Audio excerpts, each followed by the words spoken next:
Livro No Mundo Maior, por Francisco Cândido Xavier, pelo Espírito André Luiz. 16. Alienados mentais. Antes de visitarmos as cavernas de sofrimento, Calderaro instou-me a fazer com ele rápida visita a grande instituto consagrado ao recolhimento de alienados mentais na esfera da crosta. Compreenderás, então, mais exatamente, explicou generoso, dirigindo-se a mim com a delicadeza que lhe é peculiar. A tragédia dos homens desencarnados em pleno desequilíbrio das sensações. Excetuados os casos puramente orgânicos, o louco é alguém que procurou forçar a libertação do aprendizado terrestre por indisciplina ou ignorância. Temos nesse domínio um gênero de suicídio habilmente dissimulado, a autoeliminação da harmonia mental pela inconformação da alma nos quadros de luta que a existência humana apresenta. Diante da dor, do obstáculo ou da morte, milhares de pessoas capitulam, entregando-se sem resistência à perturbação destruidora que lhes abre, por fim, as portas do túmulo. A princípio, são meros descontentes e desesperados que passam despercebido mesmo aqueles que os acompanham de mais perto. Pouco a pouco, no entanto, transformam-se em doentes mentais de variadas gradações, de cura quase impossível, portadores que são de problemas inextricáveis e ingratos. Imperceptíveis frutos da desobediência começam a arruinar o patrimônio fisiológico que lhes foi confiado na crosta da terra e acabam empobrecidos e infortunados. Aflitos e semimortos, são eles homens e mulheres que desde os círculos terrenos padecem, encovados em precipícios infernais, por se haverem rebelado aos desígnios divinos, preterindo-os na escola benéfica da luta aperfeiçoadora pelos caprichos insensatos. Guardando carinhosamente a observação, acompanhei-o na excursão matinal ao grande estabelecimento, onde os mentecaptos eram em grande número. No primeiro pátio que topamos, compacta era a quantidade de mulheres desequilibradas que palestravam. Uma velha de cabelos nevados, mostrando acerba ferocidade no olhar, envergava o uniforme da casa, como quem arrastasse um vestido real, e dizia a duas companheiras apáticas: na minha qualidade de marquesa, não tolero a intromissão de médicos inconscientes. Creio estar presa por motivos secretos de família que averiguarei na primeira oportunidade. Tenho poderosos inimigos na corte. Contudo, as minhas amizades são mais prestigiosas e fiéis. Baixou a voz, como receando espias ocultos, e falou ao ouvido de uma das irmãs de sofrimento. O imperador está interessado em meu caso e punirá os culpados. Segregaram-me por miseráveis questões de dinheiro. Elevando o diapasão, inesperadamente bradou: todos pagarão, todos pagarão. E continuava explicando-se com gestos de grande senhora.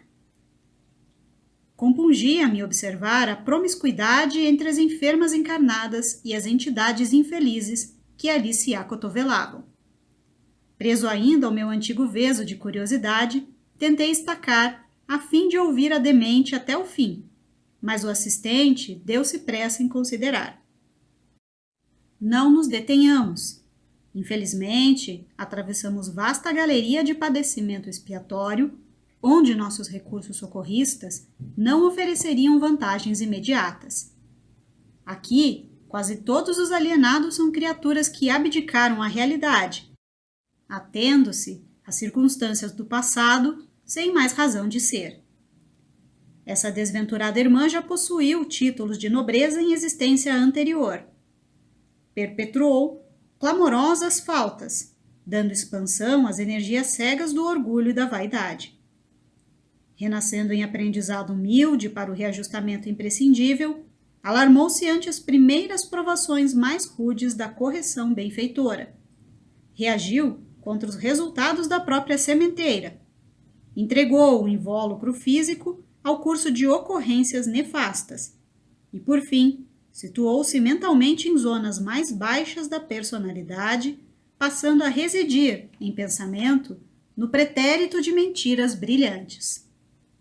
Agarrou-se, desesperada, às recordações da marquesa vaidosa de salões que já desapareceram e perambula nos vales da demência em lastimáveis condições. Não déramos muitos passos, encontramos novo ajuntamento, em que se sobressaía a curiosa dama, extremamente nervosa. Deus me livre de todos! Deus me livre de todos! Gritava inquieta. Não voltarei! Nunca!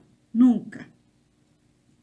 Aproxima-se Cordata, a enfermeira, e pede: Senhora, mais calma.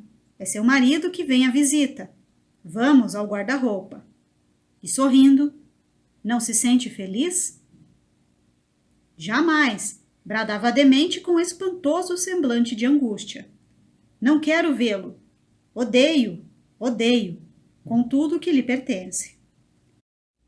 Repetindo expressões de desprezo, inteiriçou-se, caindo em lamentável crise de nervos, pelo que auxiliar da enfermagem houve que requisitar socorro urgente. Desejei reter-me a fim de estudar a situação, mas o assistente impediu-mo, esclarecendo. Não percas tempo. Não remediarias o mal. Nossa passagem aqui é rápida.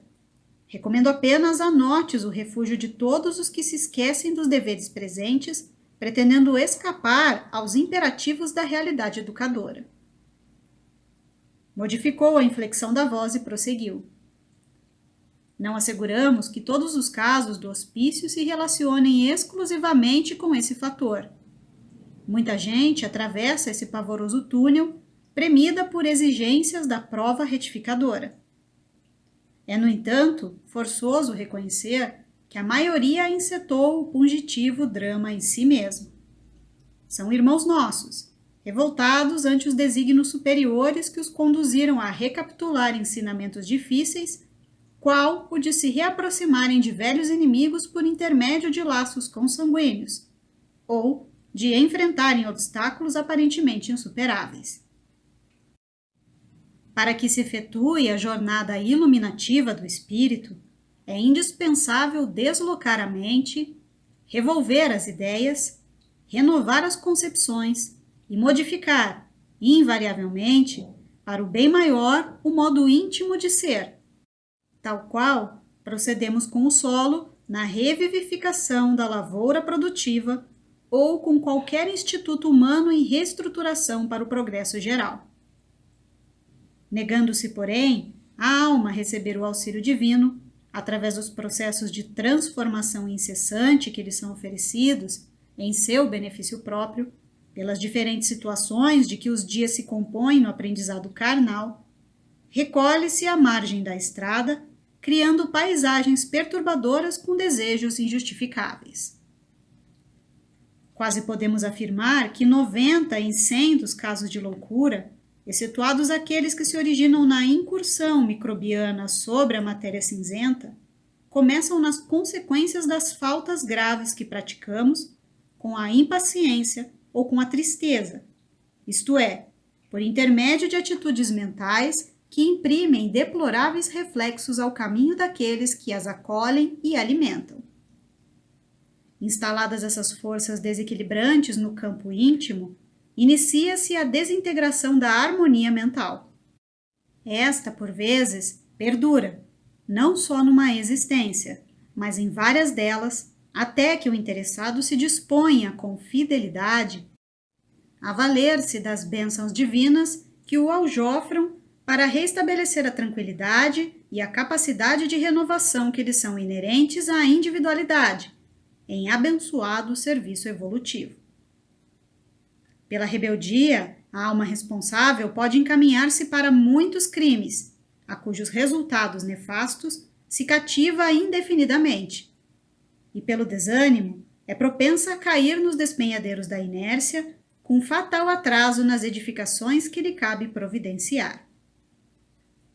Nesse ponto dos esclarecimentos, penetrávamos extensa varanda no departamento masculino e logo se nos deparou um homem que, de certo, se enquadrava entre os esquizofrênicos absolutos.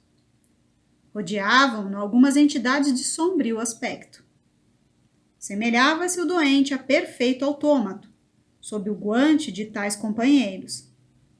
Exibia gestos maquinais e, ao guarda que se aproximava, cauteloso, explicou em tom muito sério. Venha, seu João, não tenha receio. Ontem eu era o leão, mas hoje, sabe o senhor o que eu sou? Ante o enfermeiro hesitante, concluiu. Hoje sou a bananeira. Encontraria eu, sem dúvida, no caso, excelente ensejo de enriquecer experiências, porquanto, de pronto, reconhecera a entrosagem completa entre a vítima e os obsessores que lhe eram invisíveis. O desditoso era rematado fantoche nas mãos dos algozes tipicamente perversos. Calderaro, porém, não me permitiu interromper a marcha.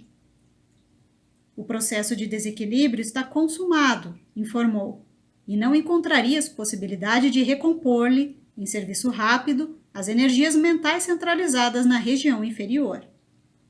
O infeliz vem sendo objeto de práticas hipnóticas de implacáveis perseguidores. Acha-se exposto a emissões contínuas de forças que o deprimem e enlouquecem. Céus! Exclamei aparvalhado. Como socorrê-lo? Trata-se de um homem, acrescentou o orientador, que em encarnações anteriores abusou do magnetismo pessoal. Não pude soptar a objeção que me nasceu espontânea. Como? As ciências magnéticas são de ontem? Calderaro estampou no olhar a condescendência que lhe é característica e retorquiu. Acredita que teriam sido iniciadas com Mesmer? E sorridente ajuntou. Se consideráramos o sentido literal do texto, o abuso do magnetismo pessoal teria começado com Eva no paraíso. Indicou o enfermo e prosseguiu. Em pretérito não muito remoto, nosso imprevidente amigo se excedeu em seu potencial de fascínio, desviando-o para aventuras menos dignas. Várias mulheres que lhe sofreram a ação corrosiva assestaram contra ele incessantes explosões de ódio doentio e corruptor, extravasamentos que o pobre companheiro merecia em consequência da atividade condenável a que se dedicou por muitos anos. Minado pela reação persistente, mingou-lhe o cabedal da resistência. Converteu-se, destarte, em joguete das forças destrutivas, as quais, a bem dizer, voluntariamente se unira ao abraçar entusiasta a declarada prática do mal. Até quando se demorará em tal atitude, não será possível prever. Geralmente, ao delinquirmos, podemos precisar um instante exato de nossa penetração na desarmonia. Jamais sabemos, porém, quando soará o momento de abandoná-la. No retorno à estrada reta, através de atoleiros em que chafurdamos, por indiferença e má fé, não podemos prefixar calendários para a volta. Implicamo-nos em jogos circunstanciais de que só nos despeamos após doloroso reajustamento. Observando minha admiração ante a experiência hipnótica que os frios verdugos levavam a efeito, o assistente considerou. Não te impressiones. A morte física não modifica de súbito as inteligências votadas ao mal. Nem o duelo da luz com a sombra se adstringe aos estreitos círculos carnais. Logo após, éramos surpreendidos por 2 velhinhos atoleimados, a pronunciar frases desconexas. O tempo elucidou o orientador, indicando-os. Acaba sempre por denunciar a nossa posição verdadeira. Quando a criatura não haja feito da existência o sacerdócio de trabalho construtivo, que nos cumpre na Terra, os fenômenos senis do corpo são mais tristes para a alma, pois, neste caso, o indivíduo já não domina as conveniências forjadas pelo imediatismo humano, patenteando-se-lhe a fixação da mente nos impulsos inferiores. Milhões de irmãos nossos permanecem, séculos afora, na fase infantil do entendimento, por não se animarem ao esforço de melhoria própria. Enquanto recebem a transitória cooperação de saúde física relativa das convenções terrenas, das possibilidades financeiras e das variadas impressões passageiras que a existência na crosta planetária oferece aos que passam pela carne, esteiam-se nos títulos de cidadãos que a sociedade lhes confere. Logo, porém, que visitados pelo morbo, pela escassez de recursos ou pela decrepitude, revelam a infância espiritual em que jazem, voltam a ser crianças, não obstante a idade provecta manifestada pelo veículo de ossos, por se haverem excessivamente demorado nos sítios superficiais da vida. A exposição não podia ser mais lógica. Todavia, examinando aquele vasto ambiente, onde tantos loucos de ambos os sexos modorravam distantes do realismo do mundo, sem a mais leve perspectiva de desencarnação próxima, pensei nas criaturas que já renascem imperfeitas e perturbadas, nas crianças atrasadas e nos moços em luta com a demência juvenil, nas fobias sem número que amofinam pessoas respeitáveis e prestativas, e solicitei então do instrutor esclarecimento sobre os quadros de sofrimento desse jaez, que de improviso assaltam os ambientes domésticos mais distintos. O assistente não se surpreendeu e observou. Estudamos aqui, André, a messe das sementeiras, assim do presente como do passado. Ponderamos não só a aprendizagem de uma existência efêmera, mas também a romagem da alma nos caminhos infinitos da vida imperecível que segue sempre, vencendo as imposições e as injunções da forma, purificando-se e santificando-se cada dia. Verificarás conosco afligente quadro de padecimentos espirituais, e é provável que aprendas, num hospício humano, algo dos desequilíbrios que afetam a mente desviada das leis universais. Em verdade, na alienação mental, começa a descida da alma às zonas inferiores da morte. Através do manicômio é preciso entender, de certo modo, a loucura dos homens e das mulheres, que aparentemente equilibrados no campo social da crosta terrestre, onde permutam os eternos valores divinos por satisfações ilusórias imediatas, são relegados depois, além do sepulcro, a inominável desespero do sentimento. Quanto às perturbações que acompanham a alma no renascimento ou na infância do corpo, na juventude ou na senilidade, é mister reconhecer que o desequilíbrio começa na inobservância da lei, como a expiação se inicia no crime.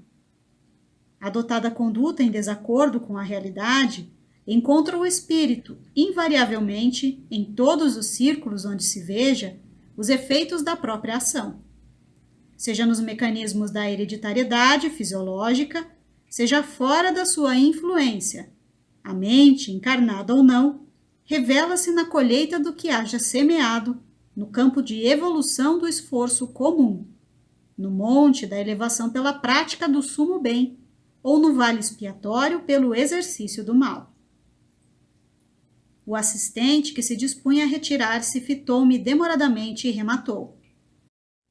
O louco, em geral, considerando-se não só o presente, senão até o passado longínquo, é alguém que aborreceu as bênçãos da experiência humana, preferindo segregar-se nos caprichos mentais. E a entidade espiritual atormentada após a morte é sempre alguém que deliberadamente fugiu às realidades da vida e do universo, criando regiões purgatórias para si mesmo. Compreendeste? Fixei o instrutor reconhecidamente. Sim, havia entendido. e, ponderando a lição da manhã, seguiu o orientador, que silente abandonava o campo de observação, a fim de mais tarde nos avistarmos com os benfeitores que visitariam as cavernas, em missão de amor e de paz.